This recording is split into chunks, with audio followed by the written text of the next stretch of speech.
Hey, Eagle fans! Your Statesboro Walmart is your one-stop shop for all your Georgia Southern football and game day needs.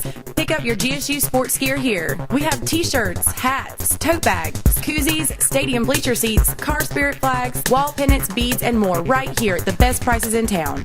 Also, don't forget we can handle all of your tailgating needs with our great food trays, baked goods, and fresh, high-quality meat, seafood, and chicken. Walmart. Save money. Live better. Walmart. On this week's show, the Georgia Southern football team not happy about sharing the Sun Belt Conference title and looking to own it all by themselves with a victory against UL Monroe. We also check in with highlights of some Georgia Southern Eagle basketball action from the past week. All that and more as we welcome you inside the Eagles Nest.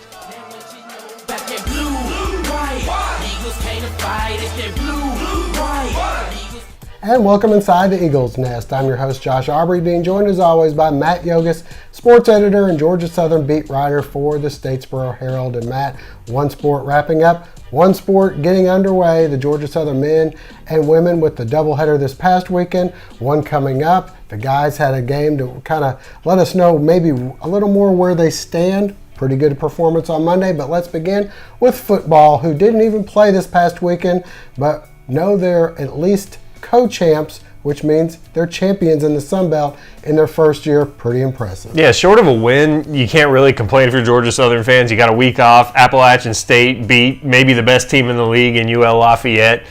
Didn't get anything. Georgia Southern got a Sun Belt championship out of it, so that's good for them. But, talking to the guys this week, they all say the same thing. They don't want to share it.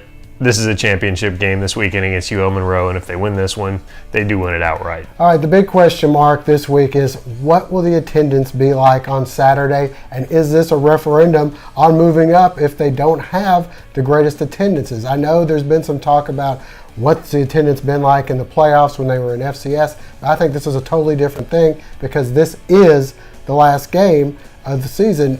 Well, I guess there's maybe this much hope that they would get a bowl game, but realistically, it's about the same hope that Portal had at the end of their high school season, right, which is realistically, this is the last game. Whereas in the past, in the FCS, that was the beginning of the playoffs, and a lot of people said, we'll wait till next week when they win. Well, first of all, that measurement that you just showed is the exact correct specification for the measurement. That's exactly how much of a chance they have.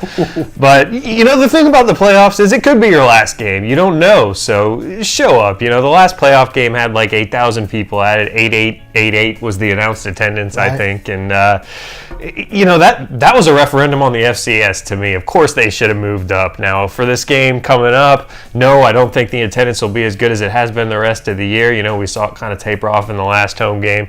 And that's unfortunate because there's only 5 home games this year, only 3 on Saturdays, so really only 2 well-attended games on Saturdays. But, it's Thanksgiving weekend. Students, most of them are going to be out of town, so I don't expect the attendance to be great. But, in no way is that a referendum on moving up, I don't think. I think it's really the same argument for the playoffs and these late regular season games for, FBS. Well, Matt, getting into the game itself, UL Monroe comes into this game. They've been competitive in a lot of games. They've given some teams some fits. They've played decent against some other big-time FBS schools. Your thoughts on Georgia Southern taking on the Warhawks? Yeah, it's tough to figure them out. They played really tough against Texas A&M. Were within a touchdown of winning that game. They beat Wake Forest. And they've kind of gotten kicked around a little bit in Sun Belt play. It hasn't been blowouts like you said they've been in ball games, but I think that their problem is they have a really good defense, maybe one of the best defenses in the conference, if not the best, but their offense hasn't produced that much. And for Georgia Southern, it might be a problem because, we talk about pass defense for Georgia Southern. This is a team that likes to throw the ball around. They're a spread team, a spread passing team in almost the truest sense, not as much running. They use the swing passes and the screens as runs. So Georgia Southern, it'll be a test for Georgia Southern to defend that. Now, obviously, Georgia Southern, as they have done several times this year, can probably outscore ULM, so they've got that going for them. All right, well, we had a chance to talk with head coach Willie Fritz and some of the players. Matt alluded to it earlier about them not wanting to share the conference title. Well, the players are really excited about the opportunity. I know the coaches and everybody that's associated with the program. This is a tremendous opportunity for us in our first year in FBS football, first year in the Sun Belt Conference. to have the opportunity here at the end of the year to win an outright conference championship undefeated. So it's a huge goal out there for us. You know, we're having a meaningful game here this late in the season. There's a lot of teams that don't have meaningful games this late in the season. So we just want to cap this year off with a big win here at Paulson Stadium. I mean, we're just thinking this is our last game. This is our bowl game. We're going to come out, treat it as such, play our best game of the season, and hopefully we come up on top. Definitely the first time I've ever cheered for App State, but I mean, that's dead and gone. We don't need to worry about them anymore, or University of Lafayette, and we're just focused on ULM right now. It's amazing, you know. It goes by so fast.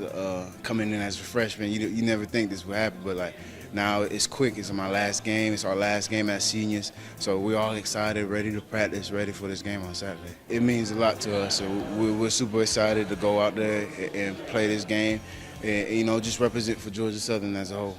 Well, we are just having a great week, and this bye week is perfect for us, and we know we have to finish on a great note. Things that we're going to have to do is really key in mentally and just go out and play the game we know. What we want to do is just finish strong. This is the last game. We want to finish in that fourth quarter and understand that we went undefeated and all season long and the off season, that we did this for a reason, and what we did it for really came throughout. You can't read a book by its cover. And I love it. I love being the underdog, and you never know. We might be the top dog next year after going undefeated. But I feel like it's something that Georgia Southern has been experiencing for a while, and we like it because we know what we're capable of, and being out here is perfect for us because it gives us more exposure to show that we have a great school here, we have great coaches and a great community, and we're willing to work as hard as we can to be on top. With more than 100 years of experience under one roof, Complete Car Care on 207 Northside Drive can do it all for your car or truck, gas or diesel, even hybrids, motors, tune-ups, front end, air conditioning, transmissions, electrical. Complete Car Care does it all. When others say no, Complete Car Care says yes. Come see what Michael and his team can do for you at Complete Car Care, 207 Northside Drive.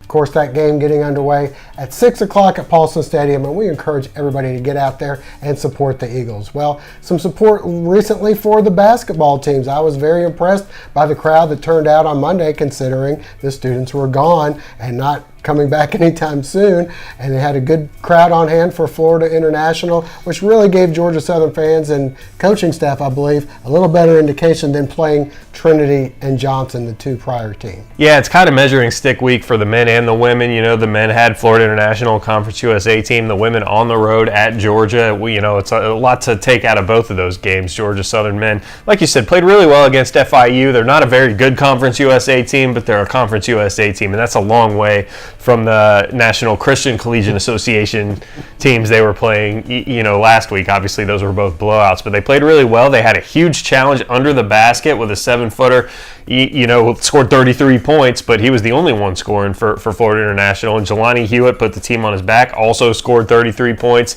and everybody rebounded. They out-rebounded a team with a 7-footer by 9. So you got to be impressed with Georgia Southern. They've out-rebounded both Division I teams they played this year. Well, let's get back and take a look at some of the highlights from Florida International, as well as the doubleheader as Georgia Southern's guys took on Johnson and the women took on Kennesaw State. The first of yet another doubleheader Saturday at Hanna Fieldhouse, the women hosting Kennesaw State. First half action, the Owls hot. Ariane Smith hits the jumper. The Eagles try and keep it close. Brianna Jones pulls the trigger from 15, but Kennesaw up 32-24 at the half. Second half, the Owls continue to try and run away. Brianna Mosley, one of 5 Owl players in double figures. Carly Fry later from behind the arc with the three-pointer. The Eagles try and stay within striking distance. Lori English getting free inside. She'd have 10 points. Anna Claire Knight trying to heat up here off the glass for 2. More from Knight. She drains the pull-up jumper from just inside three-point line. And then Sierra Kirkland with the steal. She feeds Knight for 2 more. But Kennesaw in control. Jasmine McAllister with a double-double, 16 points and 13 rebounds. Kennesaw wins 72-51. The Georgia Southern men hosting Johnson University in Game 2 of an Eagle doubleheader Saturday. The Eagles red hot from behind the arc early on. First it's Curtis Diamond. Next, Jelani Hewitt will bury the three.